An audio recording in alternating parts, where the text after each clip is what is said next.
All right, welcome back to a brand new video of the Target Individual Program, Target Experience.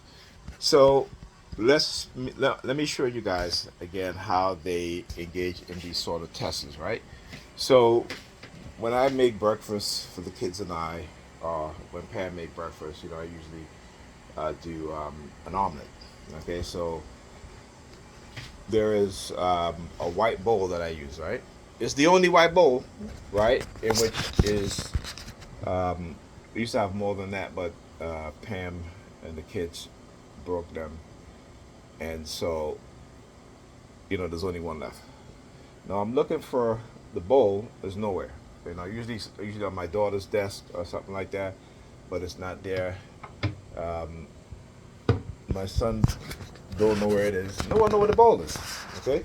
Now I got a text from Pam this morning saying that she was she her job had invited her to some thing in some whatever in Texas, what have you. So I just had to ask the kids again if they know where the ball is.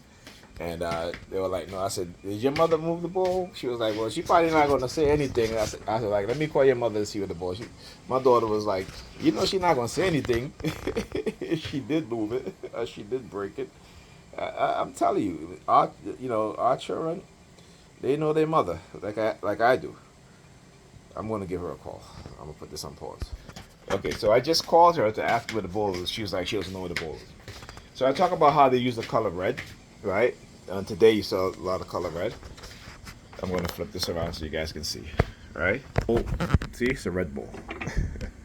Now I don't use this ball because it has a chip on it.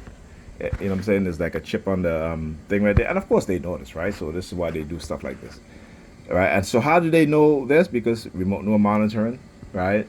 Surveillance, illegal surveillance, the use of information and intel and getting people around you to participate in targeting you, hitting your predator probably using the sirens. Oh yeah, as I said, because there's a chip on it, right?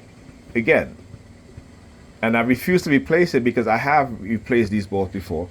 Even some of the plates. Okay, look, chip on the plates. Do you think she would replace it? No, she would. I had to, like I said, knowing how she is, I have to buy those things because she's not going to do it. She would eat on the plate if it's broken in half. She eat on half of it, okay, without replacing it. And again, let me show you guys this. So this is a shoe rack that I just recently purchased. Right, This is the shoe rack that she bought. Right, and I'm saying to her, I said, why would you buy that? You know, it's like when I bought the kids bunk bed.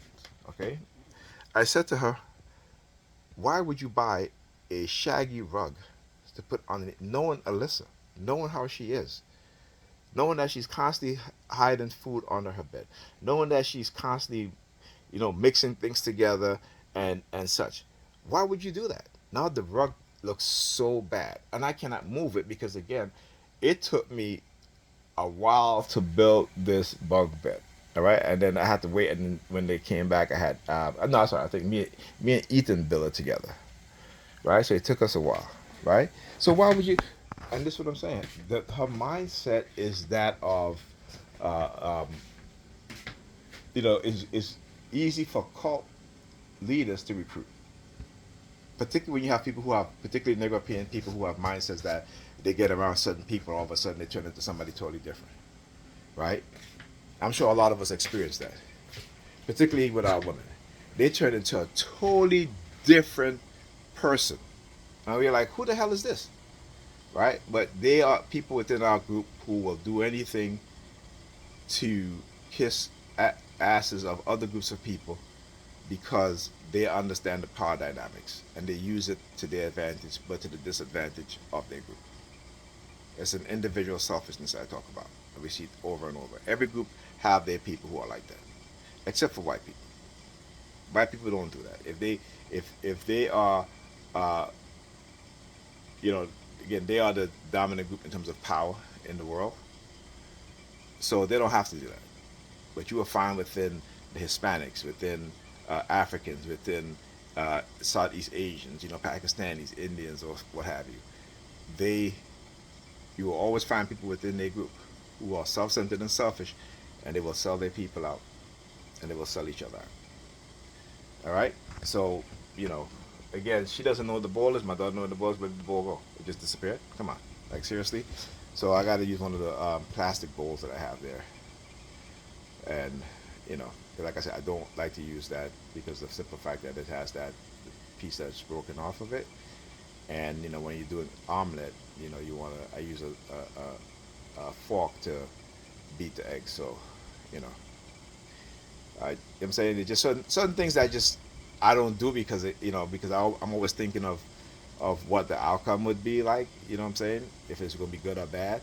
And again, this is when I talk about how they condition you to be something that you're not, other than yourself, because they have to try to when they understand certain things, right? Particularly when they want to microchip you, to control you, to turn you into a gatekeeper. And I'm like, nope, not happening.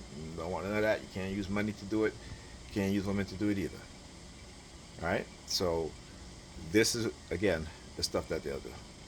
All right. Talk to you guys in the next video.